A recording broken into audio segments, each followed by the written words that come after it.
housekeeping items before we start the film. First and foremost, please silence all cell phones. No flash photography is permitted in the building while programming is going on. However, if you'd like to take pictures throughout the building after programming and perhaps publish online and tag The Glove Theater on Facebook, that would be lovely. In the very unlikely event of a fire, we do have fire escapes on the north side that will bring you to an alleyway on North Main Street. The west side is the front entrance.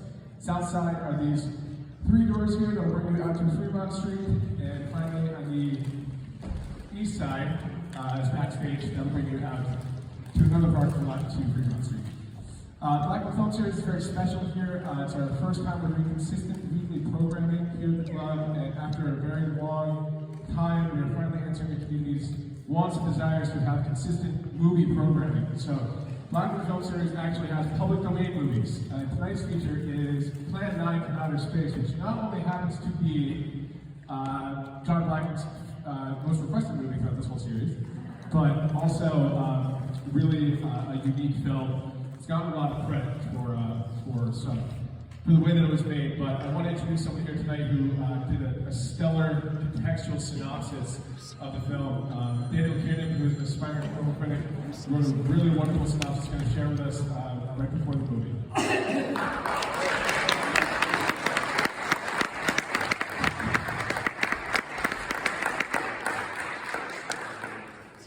In 1956, a man had a dream. I should introduce myself. My name is Dan, and I am literally nobody. I just know a lot about movies, and I saw this playing, and I asked if I could introduce it, and they said yes. Dream big, kids. Anyway, Edward D. Wood Jr. was no stranger to filmmaking, having brought to the world such works as the psycho-thriller Glen or Glenda, and the, how do I put it, classic monster pastiche, Bride of the Monster. Both movies that captured the imagination of audiences worldwide. You know, if you can't imagine the likes of how quickly can I reach the exits, or can I choke myself to death on my own tongue?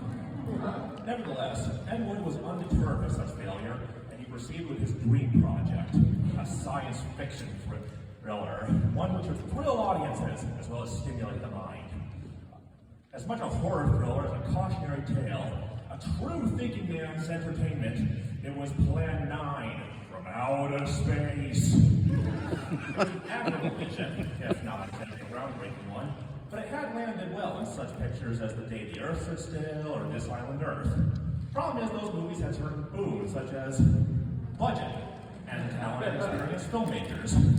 Meanwhile, Wood's only filmmaking talent was mainly an aversion to second takes, even when actors flubbed their lines or the set literally fell apart on camera. A talent which, to be fair, he put to great use for Plan 9. But hey, no one ever said money equals quality. So was the UFOs or hubcast dangled on strings. Limited effects or no, he did put together a cast of impressive talent, including a wrestler with absolutely no acting experience, a washed-up horror host, and a failed psychic. But fear not, for Wood had an ace up his sleeve in the form of a major A-list star. Not just any, but the original Count Dracula himself, Bela Lugosi, which I have been helpfully informed my Anglo-tongue massacre is the name of. Problem is that he had been an A-list back in the 1930s, and his star had dwindled into non-existence. But any actor can make a comeback. The bigger problem is that Lugosi had kind of died earlier in the year. But hell, it's not like Lugosi wasn't experienced in acting from beyond the grave. But all it took was an innovative new thinking and just a teaspoon of audacity, and wow! So, what did our audacious auteur attempt? Well, I'll tell you. He took some footage he had shot of Lugosi futzing around the graveyard in glorious daylight. Then the actual movie had his wife's chiropractor fill in for the departed thespian, moving on to the nighttime set with Lugosi's distinctive cape wrapped around his mouth to create the illusion that he bared even a cursory resemblance to the widow Hungarian. And what an illusion it was. Why, in a future survey, it was revealed that 1 in 10 terminally blind people were in fact fooled by the effect. The Citizen Kane of bad movies, as it was the first movie to be really recognized for its badness. It went relatively unnoticed at the time of its release, but received a new lease on life when the Golden Turkey Awards, a critics compiling of truly awful cinema declared it the worst movie of all time. And to be clear, it's not. This is not the worst movie of all time. It doesn't even belong in the lane. But it is one of the earliest examples of a movie so poorly made that it becomes anything enjoyable in its own right. Wood may not have made the thought-provoking sci-fi epic he envisioned, but the result was one of charming ineptitude, a professional Hollywood release more akin to an elementary school play than actual cinema. That said, Ed Wood did leave an indelible impact on the history of film, and not many in his position can say the same.